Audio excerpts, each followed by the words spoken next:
A district attorney was on her way to her friend's wedding. She was dressed like a completely ordinary woman.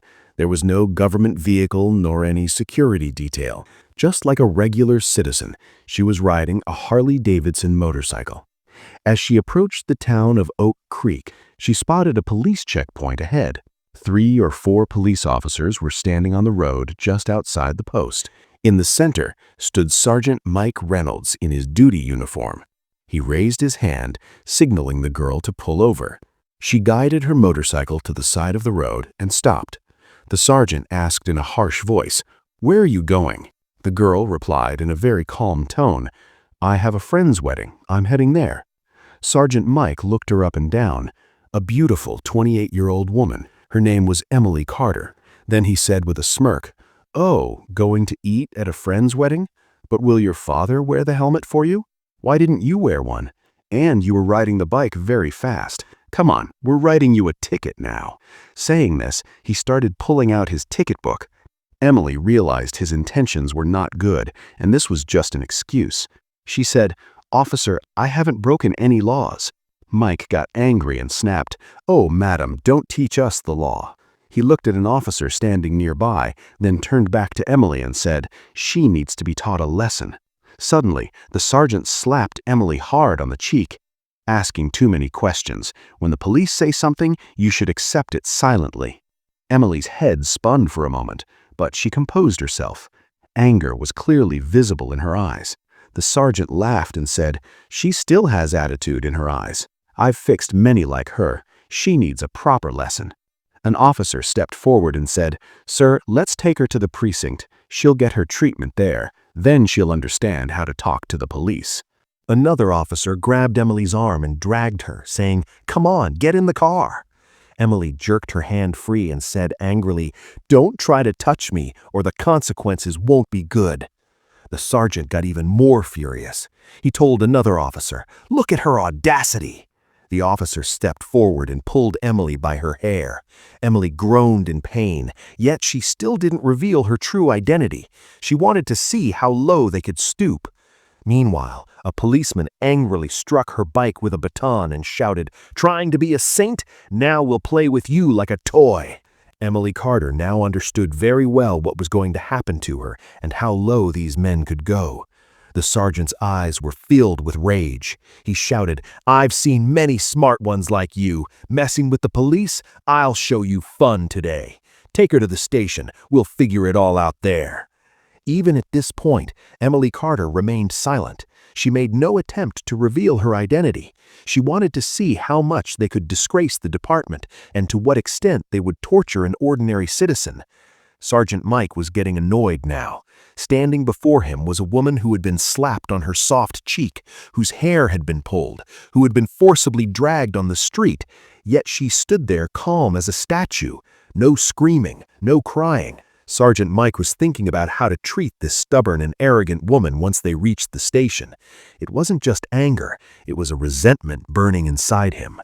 The squad leader sergeant laughed and said, "Now her mouth has started running too. Let's go to the station. We'll see how much that tongue runs." Entering the precinct, the sergeant shouted loudly, "Hey, where did everyone go? Bring coffee and donuts quick. We have a special guest today." Emily Carter still didn't say anything. She just stared at the station walls, imagining how they treated innocent people who never raised their voices. Just then, an officer leaned in and whispered to Sergeant Mike, "What's the case, boss?" The sergeant laughed and said, "Oh, nothing. Give an excuse of speeding or no helmet. Write whatever you want. Just put her inside. We need to break her pride. Don't ask too many questions." Emily heard everything, but she kept her mouth shut. It was as if she wanted the police's depravity to be revealed by their own mouths. The sergeant sat in his chair, twirling a pen on the table. Then he looked at Emily and asked, "What's your name? Where do you live? Whose daughter are you?" Emily remained silent. The sergeant said again, "Can't you hear? What is your name?" But Emily's silence was as unbreakable as a stone wall.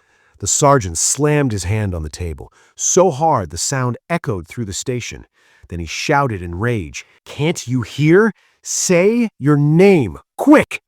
Emily turned her face and replied in a calm voice, "Yes, sir, Sarah Miller." The sergeant looked at her face and laughed. "You're a very clever girl. You have good experience in lying. But remember, too much cleverness will make you suffer. Make one mistake and you won't get a chance to fix it." Then Emily Carter was forced into a dirty holding cell where two prisoners were already present. One of the prisoners looked at Emily and asked, "Sister, what crime did you commit?" Emily smiled slightly but said nothing. Now she was just observing how rotten the whole system had become.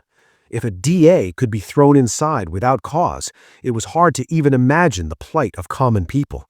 She sat in the corner of that cell, watching, listening, and understanding every move. Meanwhile, Sergeant Mike was creating a false report. He ordered, "Slap charges of theft and blackmail on her." Patting the file, he said, "Come on, hurry up." An officer hesitated and asked, "But sir, without any proof?" Mike laughed and said, "In this station, proof isn't brought in, it's created." A while later, an officer came to the cell and slapped Emily hard on the shoulder. Just as Sergeant Mike raised his hand to hit her too, a heavy and serious voice came from the doorway. "Stop!" Everyone turned to look at the door. Lieutenant David Anderson was standing there. His reputation was considered somewhat better than the other officers. He peeked inside, and seeing the woman's condition, a frown appeared on his forehead. He asked sternly, "What is going on here?" Mike laughed. "Nothing, sir. A girl from the street was showing too much attitude, teaching her a lesson." David looked closely at Emily. Her demeanor didn't seem like that of an ordinary woman. He asked, "What is her crime?" Mike got a bit nervous and said, "Actually, sir, she was misbehaving during the check." Now David started to get suspicious. He asked Emily directly, "What is your name?" Emily remained silent. Mike laughed. "See, sir, she won't even say her name." Now David went on full alert. He gave a strict order, "Keep her in a separate cell, completely alone." Mike was shocked. "But sir," David said sternly, "I will guard her myself." Under his orders, Emily was taken to another separate cell and locked in. That cell was even smellier and darker than the previous one. Emily looked around. A broken table in one corner and a rusted iron rod nearby. Now she was seeing the true face of this rotting system even closer. Every moment she realized that the law was now confined only to files. Meanwhile, an officer ran in and said, "Sir, a big SUV is standing outside." Mike started and asked, "Which car?" The officer nervously said, "Sir, a government vehicle." Officer immediately went outside. Peeking inside the car, his eyes went wide. He ran back and whispered, "Sir." Mike asked irritably, "What happened? Who is it?" The officer said, trembling, "Sir, the captain has arrived." Mike's face turned pale. Lieutenant David Anderson also became alert. Now the matter had reached directly to the higher-ups. The captain entered the station. Anger was clear in his eyes. He looked at Mike and asked sternly, "Sergeant Mike, what circus is going on here?" Mike nervously said, "Nothing, sir, just a small case." The captain picked up the file from the table and started reading intently. Furrows of worry appeared on his forehead. Then he peeked toward the cell and said, "Who is this?" Mike quickly said, "Sir, there's a fraud and cheating case against this woman." The captain asked directly, "Do you have proof?" Then again, "Do you have any proof?" Now Mike was completely trapped. The captain looked directly at the woman and asked, "What is your name?" And that's when, for the first time, Emily Carter smiled slightly and said, "District Attorney Emily Carter." Pin-drop silence descended on the station. Everyone's face turned white with fear. Mike's hands and legs began to tremble. The other officers looked at each other in shock.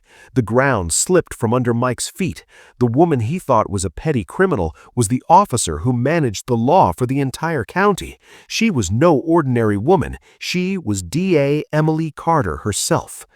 The woman who had been dragged on the street, whose hair had been pulled, who had been slapped. When this truth came out, chaos erupted in the station.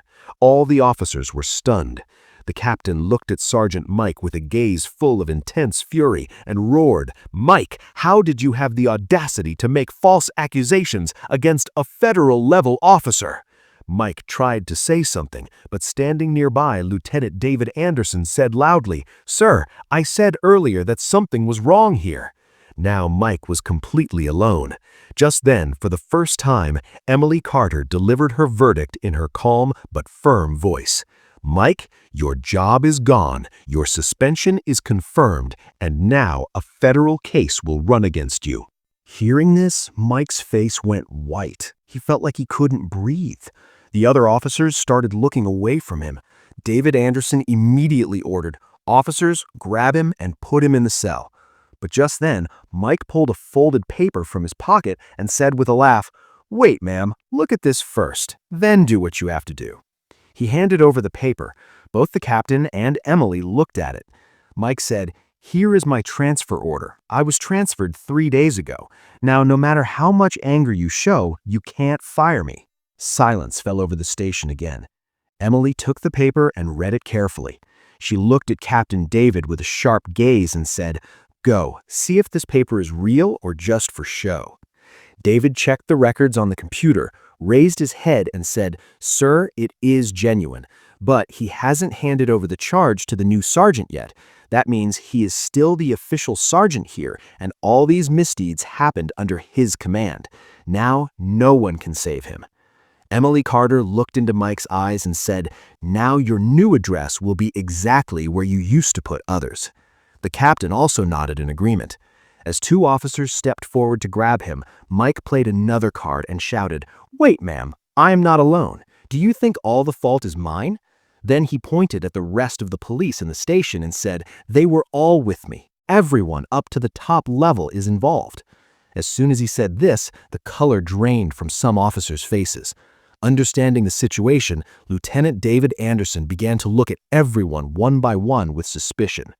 Emily Carter looked at Captain David and said in a calm but firm voice, "Now this entire station must be cleaned up. No one gets a pass." The captain nodded and said, "Yes, ma'am, everyone will be held accountable one by one." It was as if lightning had struck inside the station.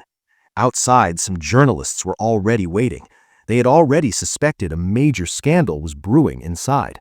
As soon as they got the news that the whole station was being lined up, they immediately started making the breaking news viral with their mobile phones.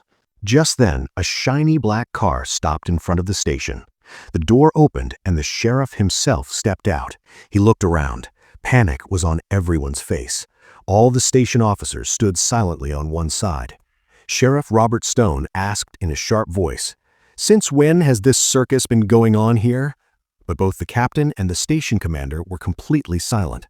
Just then, Emily Carter looked directly into the sheriff's eyes and said, "Do you think you will survive, Robert?" David Anderson immediately pulled out a file and handed it to Emily Carter. This was the file containing all of the sheriff's dark deeds. Emily extended the file to the sheriff and said, "Here, take a look. Every one of your crimes is listed here." Sweat began to bead on the sheriff's forehead. Without wasting a moment, the captain ordered in a loud voice, "Grab him, arrest him right now." The entire station was stunned. It was the first time anyone had challenged such a high-ranking officer so publicly. With the sheriff's arrest, a storm swept through the entire county. The case reached Washington. The news went to the governor, and a direct order came from there to arrest every officer involved in corruption in the county. Within the next 2 days, more than 40 police officers, over 10 high-ranking officials, and some political leaders were arrested from the entire county. The atmosphere of Oak Creek County changed. Now there was only one name everywhere: DA